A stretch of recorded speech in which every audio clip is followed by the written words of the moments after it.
Coming up on WSRH Sports, we look into the boys football game against Palm Beach Gardens to see if the Hawks could take home their second win of the season. Also, how the Hawks took out the light of the Suncoast Chargers. Plus, how our runners raced through the Green School Dolphins. Also, how the Panthers came down to the nest battling the ladies volleyball team.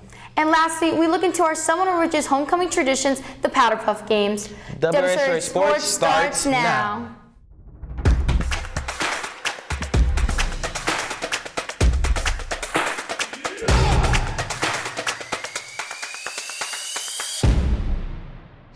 Welcome to WSRH Sports, your leading source of sports coverage here at the Ridge. I'm Jeremiah Francor. And I'm Haven Berryhill. Today's October 3rd. We've got a lot of sports to catch up on today, but first, today's top story. Our varsity football team had their first win against the Chiefs after coming from a tough season with a record of 1-9 last year. Looks like their season is already looking better, with a current record of 1-3. Let's see if the Hawks could take home another win against Palm Beach Gardens. WSRH Sports reporter Mason Contessa shows us the game. The Seminole Hawks traveled to Palm Beach Gardens to take on the Gators last Friday. Let's break it down. The Gators look to be off to a hot start offensively, with 3 straight successful plays moving them down the field. Starting with a 20-yard catch and run by senior wide receiver Brandon Garland, followed by a strong 13-yard run by senior running back Wilfred Koiko, and then senior wide receiver Ronari Wilkins making several defenders miss on a screenplay that went for 9 yards. But following another catch by Garland, the Hawks defense set their feet, forcing 3 straight incompletions, making Gardens line up for a field goal. But Gardens attempted to fake the field goal, which the Hawks were all over. The Hawks offense got off to a slow start, fumbling the handoff on first down by retaining possession, and getting stuffed on 3rd and short, causing them to punt. Both defenses held strong for the rest of the first half, with neither side being able to reach 100 yards of offense, sending the game to halftime tied 0-0. But the second half saw some excitement right away, as Gardens return man Nomo Davis would field the kickoff and seemingly take it all the way down to the 5, but the officials would rule that he stepped out around the Hawks' 35-yard line. Despite the good field position, the Hawks defense did not budge, quickly bringing up a 4th and 5 for the Gators. Gardens would then try to go for it on 4th, but the pass would fall incomplete. The game would remain scoreless until late in the 3rd quarter, when Hawks running back Elijah Smith was able to break free for a 23-yard rushing touchdown to put the Hawks up 7-0. Following another solid return from Nomo Davis, it only took Gardens 3 plays to get their offense rolling, starting with a pass over the middle to Brandon Garland, getting them into Seminole territory, and ending with a 38-yard rushing touchdown by Wilfred Koiko to tie the game 7-7.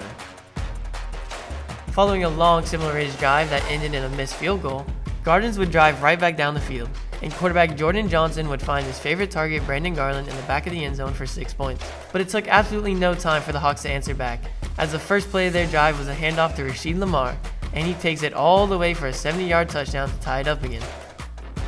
Now late in the 4th quarter, Johnson would find Ronari Wilkins on a deep ball to get the Gators in Hawks territory. Then on 3rd down, the Gators would take another shot downfield, but junior Sebastian Lewis would make a great play, almost intercepting it.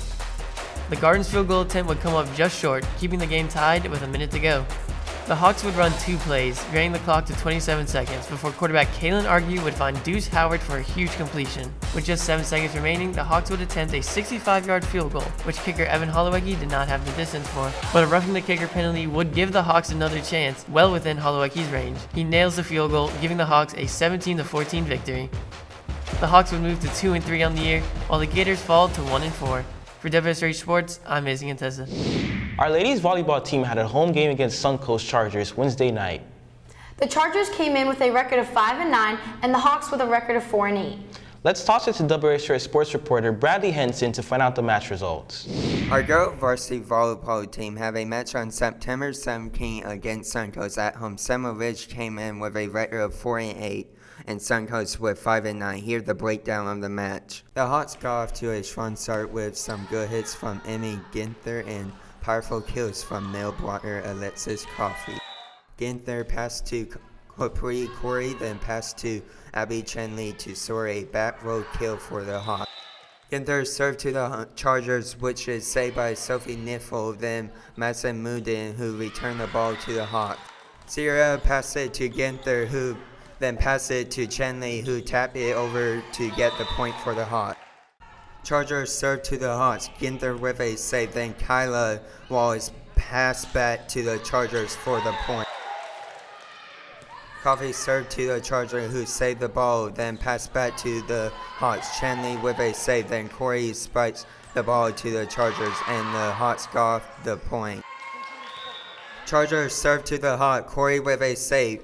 Then Aaliyah Jarrell hit it back to the Chargers for the point. The Hawks end the game with a win in 3 sets. Great job, Hawks. For WSRH Sports, I'm Bradley Henson. Our cross-country team had a thrilling meet on Monday against the Green School. Despite the challenges the team faced, our Hawks runners had an amazing meet. WSRH Sports reporter Jeremiah Francourt shows us the finish line. The Seminole Ridge cross-country team was supposed to have a race versus the Green School Dolphins on Thursday, but due to inclement weather, the race was rescheduled to Monday, the 22nd. Let's see how our Hawks did. Seminole Ridge was able to start off with a nice lead. Top runners Tyler Liu and Philip Sorbin led the Hawks for most of the race, with the Dolphins right behind them. The Hawks continued to stay ahead for the entire race, which led to Philip finishing with a time of 23:26, followed by Tyler Liu. Desmond Brown of the Dolphins finished with a time of 30:28. The girls did great as well, with Riley Schaub finishing with a time of 35:28. In the end, the Hawks were able to win the meet to continue their strong season. For WSRH Sports, I'm Jeremiah Francourt. Our Lady Hawks carry on their exciting season with another home game, but this time it was against our rival, the Dwyer Panthers. I'm pumped up to see this match. Me too. WSRH Sports reporter Brianna Cruz Flores gives a breakdown of the game. The Seminole Ridge varsity girls volleyball team went up against Dwyer this past Wednesday for a district game. Here's the breakdown. The Hawks started off strong with a serve from Abby Chin Lee. Dwyer responds with a hit from Bella Livet that ends up in the net. Ivana Sierra sets the ball for Capri Corey, who hits the ball, but it isn't enough against Dwyer. Our Hawks win this set with a score of 25-19. Into the second set, Hawk Capri Corey receives the ball, passing it over to the net to Mallory Daly, setting the ball for Liam Graham, who spikes it over the net. Hawk Emma Ginther saves the ball with Tyler Moran setting the ball for Abby Chinley, who gains a point for the Hawks. Panther Peyton Lotz attempts to hit the ball, but doesn't succeed. Moving into the third set, Hawk Capri Corey sets for Abby Chinley, who then spikes the ball over the net, which is not received by a Panther. After the third hit from the Hawks, Capri spikes the ball over to Panther Olivia. Then Victoria sets the ball for Alexis, earning a point for Dwyer, ending the set 20-25. Ivana sets the ball for Capri but spikes it into the net, ending the fourth set. Panther Alexis spikes the ball over to the net to Hawk Emma, almost missing it. Capri taps it over to the net to Alexis, passing it to Tegan, who sets the ball for Alexis again to spike it over. Hawk Capri Corey saves it. Abby manages to hit it over the net. Tegan sets it. Capri passes it to Taylor, but doesn't manage to get it over the net. After a tight game, the Hawks fell 2-3 against Dwyer. For WSRH Sports, I'm Brianna Cruz Flores. Every year our Hawks have an annual Powder Puff game, just like a football game, except the roles are reversed. That's right. Instead of the girls cheering, they're on the field playing. Wait, that means the cheerleaders are boys? That's right. WSRH Sports reporter Tayshawn Miller has the highlights of the game.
Taking a look at our upcoming home matches. Varsity football plays against Spanish River October 6th at 6:30 p.m. The ladies volleyball team plays against Royal Palm Beach October 8th for their big senior night game. Come out to support the Hawks, JV at 5:30 and varsity at 7. And lastly, the varsity football team also has a game October 17th against Dwyer at 6:30 p.m. Don't forget to come out and support your Hawks. Well, that's it for WSRH Sports. I'm Haven Berryhill. And I'm Jeremiah Francourt. Remember, you can follow us on social media on Instagram, Twitter, and YouTube at Seminole Ridge TV. Have a great day, Hawks!